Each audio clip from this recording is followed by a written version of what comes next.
Hey guys, today's video is about Photoshop. So I get a lot of questions about Photoshop. People find it very intimidating. And really it's just a matter of learning the features and the functions in the program and how to use them, especially in conjunction with each other. So today I'm going to share with you my top 8 tips for editing photos in Photoshop.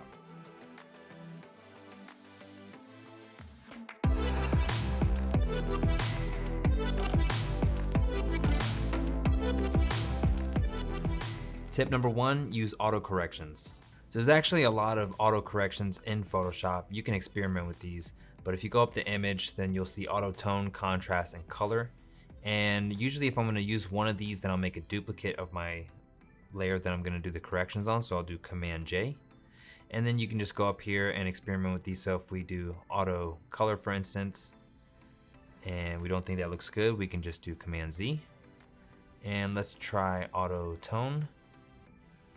And basically this just corrected the tones in the image. So you can see that it's doing some correction based off of kind of a color cast, the magenta color cast in the image. So that doesn't look terrible. And you could also try and do auto contrast. All right, so that didn't really do anything. So the contrast is probably pretty accurate in this photo. So if you think the effect is too strong, you could always just dial this back to something a little more subtle.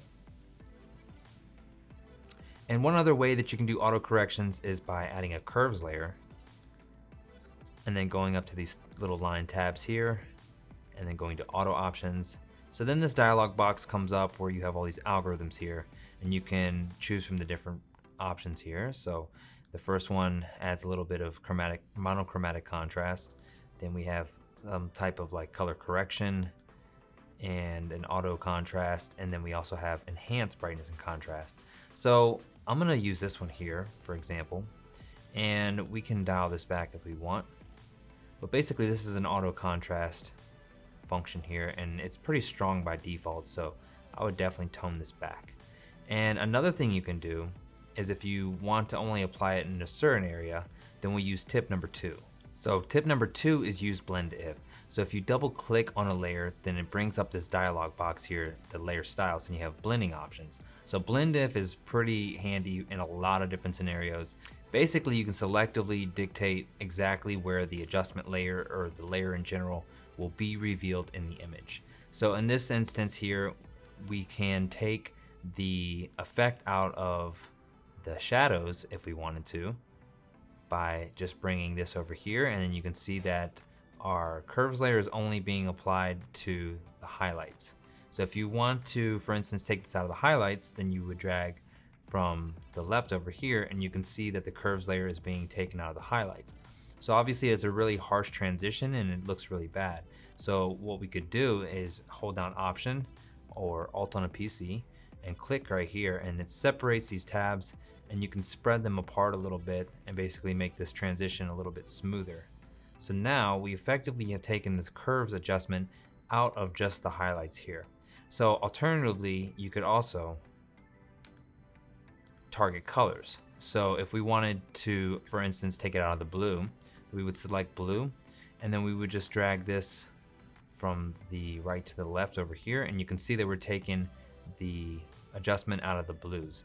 And then same thing, just hold down Option or Alt to split, and then you can basically just feather this selection out. So let's say we want to take it out of the orange. So the orange, the closest would be red. So if we were to take it out of the reds, then you can see that it's coming out of the reds now. And if we want to split this apart, again, just Option or Alt, you can spread this out. And then now we can see that the curves effect is only targeting the sky here. So super handy if you're using, dodging and burning or trying to apply some shine or darkness or any type of coloring to an image. You can selectively dictate exactly where in the image it'll show through the tones and the color. So tip number 3 is using blend modes. So maybe you're already using blend modes for different types of things like dodging and burning, but if you didn't know, you can actually make adjustment layers. So let's make a curves, for instance.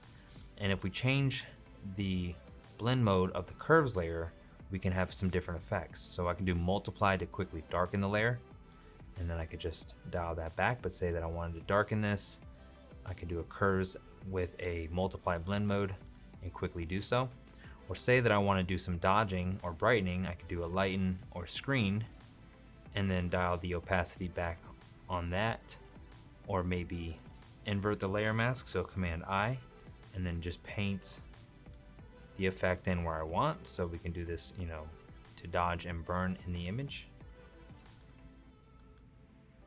Or you can play around with some different blend modes as well, like soft light. You can see that just added some nice contrast. If we turn that up, it would be a lot stronger. So blend modes are really cool for not only like dodging and burning, but also just creating different effects for different layers. So another useful scenario would be if I made a curves adjustment and I darken this, you can see that the saturation's affected. So in this case, I could just go down to luminosity, and then basically the saturation isn't affected by the curves layer now, only the light tones are. Alternatively, if you made some adjustments and you didn't want the brightness values to be affected but only the colors, then you could do so with the color blend mode. So tip number 4 is to use luminosity masks. So luminosity mask I'm not going to get super in depth into now because there's a lot of videos on that, but I'm going to show you a shortcut to make them really quickly. And this is just a powerful way to make targeted adjustments to the highlights or the shadows. So the shortcut is you just hit Command Option and 2 on a Mac or Control Alt 2 on a PC, and it basically selects all your highlights for you. So now if we make a new adjustment layer, for instance, let's make a curves, it just applied this selection as a layer mask to our adjustment. So now if we want to refine this mask quickly, all we have to do is click Option or hold down Option and click in the layer mask. And then we open a curves or a levels adjustment. So the keyboard shortcut for levels is Command L. So that box pops up here. And then I can refine my mask very quickly. So if I'm bringing down the darks, then I'm excluding the shadows. And if I'm bringing up the whites, then I'm increasing the amount of highlights that are included in this mask here. Or, you know, I can play around with the mid-tones as well. And basically you can create a quick luminosity mask, very targeted for whatever selection you want. Let's just make it for the sky here and click OK. And then now if I hold down Option and click, then I hide that mask. And now if I make an adjustment, then it's only affecting the bright parts of the image. Then you can go ahead and double click and even use the blend if you wanted to you know, take this out of the shadows even further. So also if you want to invert the mask and have the mask to apply the shadows, then all you have to do is hit Command I or Control I, and it flips the selection, and basically now we have a shadows mask. So again, just to refine that, you hold down Option and click on the mask, and then hit Command L. It brings up the dialog box, and you can refine the mask. So now we can make a very targeted selection for the shadows. And let's say that I want to brighten the shadows up. Then I can just do some brightening into just the shadows, and you can see if I turn that off and on, then it's not really affecting the highlights as much, just mostly the shadows. All right, so tip number 5 is use the Content Aware Fill tool. So you might be aware of the actual fill and then Content Aware, but the Content Aware Fill tool is a lot more powerful. So all we need to do is select the subject that we want to fill in. So in this case, maybe I want to get rid of these people here. I'll just make a selection around them. And I would typically do this kind of separately for multiple different objects, just because the result will be better here. So you can also make a duplicate layer of your background, Command J, and then make your selection so you're making your cleanup basically on a separate layer from your background. All right, so then once you have your selection, you go up here to edit and then go to Content Aware Fill, and this box comes up, and then basically this green stuff shows where Photoshop's gonna sample content from. Let's just say we don't wanna include any of this tripod here, and then we actually can see a preview on the right, and Photoshop will show us kind of what is being filled in, and I can see that it's not including any of the tripods, so I'm not too worried about that, but you can paint out anything that you don't want to be potentially included when it fills it in, and it's gonna auto-populate over here and then update. So once you're happy, you just click OK, and then you can see that it has filled in the area basically with content that looks similar. So it's kind of some wizardry, but sometimes it works better than others, and sometimes you need to just try it a few different times. All right, so tip number 6 is the Orden effect. So the Orton effect is something that you see a lot in images that give it a nice dreamy kind of glow look, and it's something that I do in a lot of my photos.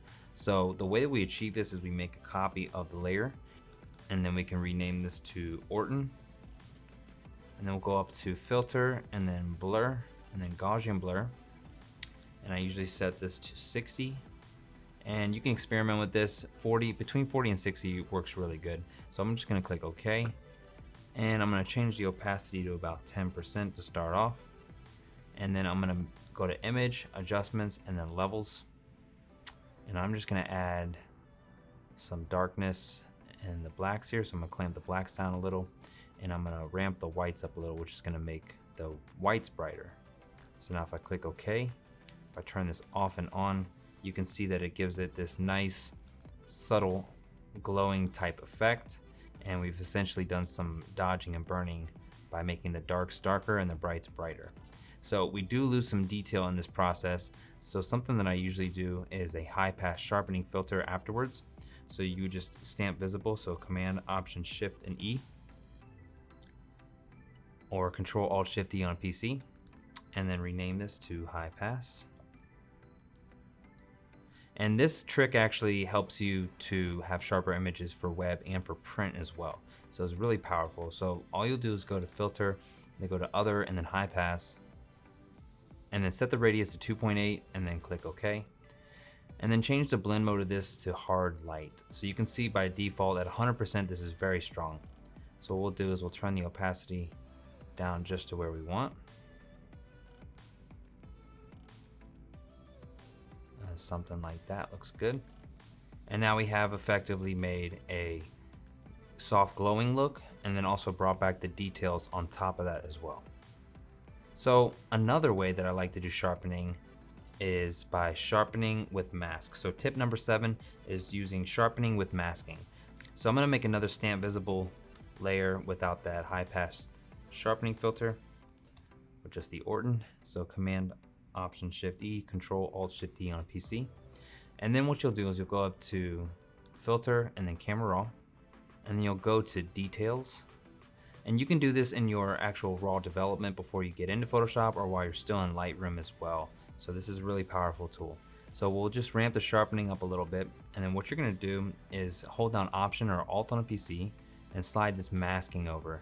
And this essentially just takes the sharpening out of certain areas. So wherever is black, the sharpening will be taken away from. So in this case, it's going to be in our shadows, and it's going to be basically anything that's not a hard edge. So we're going to add sharpening to the details, and we're going to take it out of the areas that are prone to noise and that, you know, really shouldn't be sharpened. So this way we can ramp the sharpening up. And if we zoom in and I hit P on the keyboard for preview, you can see that we've added some nice sharpening to this image, but we haven't increased the noise in the sky at all or in the shadows. All right, and last but not least, I want to show you guys how to make an action. So let me delete this Orton and the sharpening layer that we just made.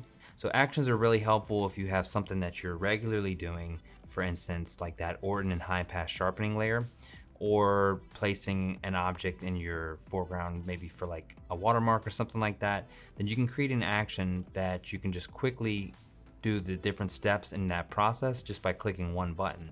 So what you do is you go to actions, and if you don't see that, then you'll just go over here to window and then go over here to actions and make sure that's checked, and then just place that wherever you want.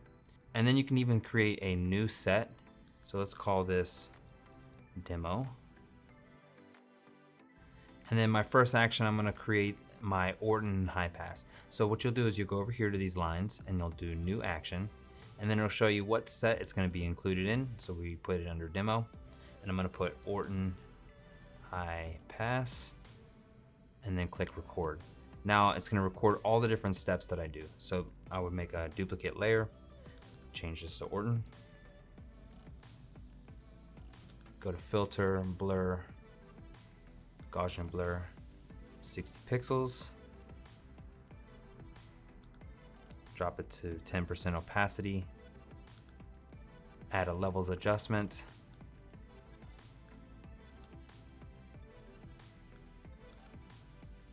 then stamp visible, rename this to high pass,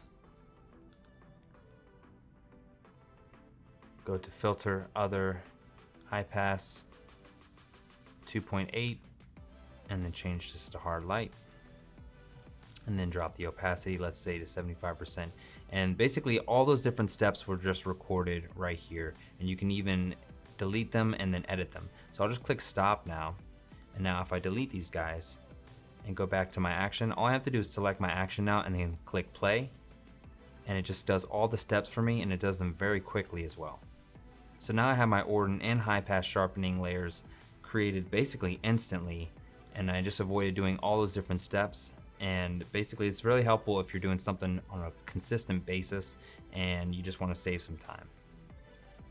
So hopefully you found that helpful, guys. Again, these are just some of the tools that I use in Photoshop on a regular basis. So experiment with them, see if they work within your workflow, and let me know if you have any questions at all in the comments, and we'll see you in the next video.